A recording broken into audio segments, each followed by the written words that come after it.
South African morning, Kalina Kitumelo, Setlogolo Samatomo, Sarah Mototwane. Lots to come right here on the show, including this, where a 33-year-old alleged serial rapist is expected to appear before the Bolobedu magistrate's court today. And we understand that his reign of terror is set to span 7 years, during which he had targeted vulnerable hitchhikers around Tzaneen.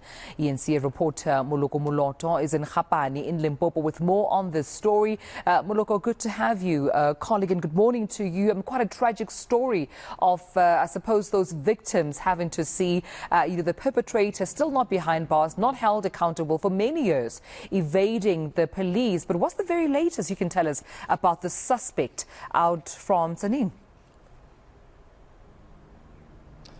Well, Tumelo, what we know, at least what we are getting from the police, is that this man was arrested on Wednesday last week in the CBD in Tzaneen, the small town east of Polokwane in Limpopo province. This man, according to the police, was on the run since 2015. And that's the year he allegedly raped his first victim. And he's been linked to about 7 rapes, as I said, since 2015. Police say they have been on his track ever since. And on Wednesday, they received a tip-off, and that's when they pounced on him. They're saying that they have managed to link him to all those rape incidents through the DNA process. And they are saying that he first appeared in the Tzaneen magistrate's court on Friday, and he will be making another appearance in a separate magistrate's court, although in this area of Tzaneen, but it's in the village of Bolobedu. And the police are saying that these rapes happened in 2 different magistrate jurisdictions. That is why he's appearing in 2 magistrates' courts. He will also be back in court on the 6th. This time he will be in Tzaneen. Of course, it will always raise questions as to why it took the police so long, because it's now 7 years since this man has been evading justice. But the police are saying, look, as much as it took us long, our investigations never stopped. And as a result, they are now calling on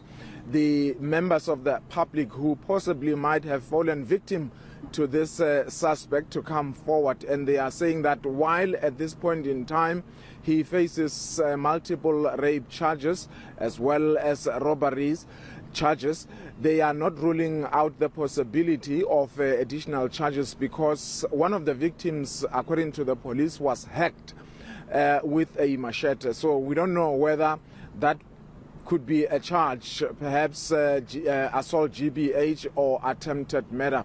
He will be making his appearance in court today, of course. Yeah, and also, I mean, let's talk about perhaps some of the rape incidents and the victims. As you mentioned, the first one, I suppose you had said, Moloko, occurred 7 years ago, but I understand there were also hitchhikers that fell to his victim.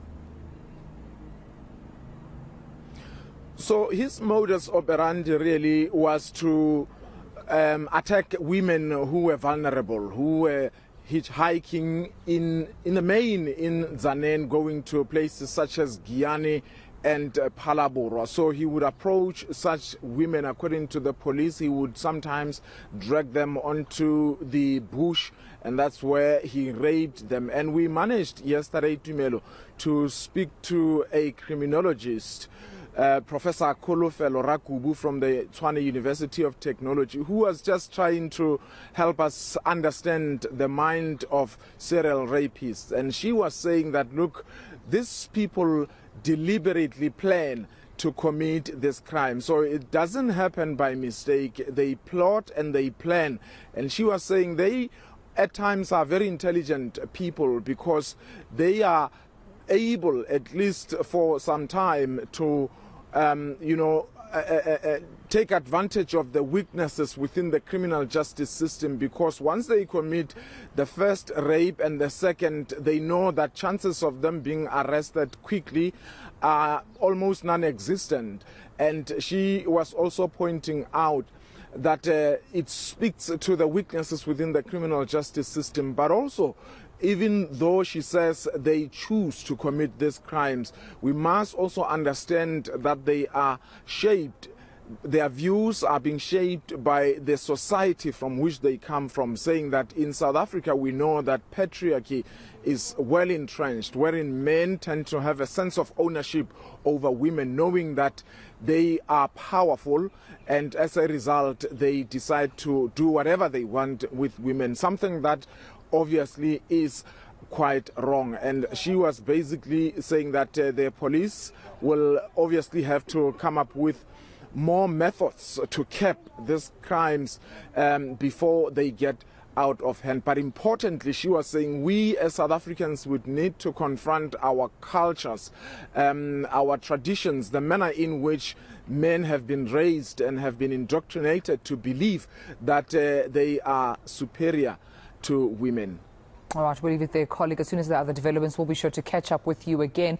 Moloko Moloto out in Kgapane in Limpopo, following the story closely for us, where a serial killer who had been evading police for many years finally nabbed and expected to appear in court.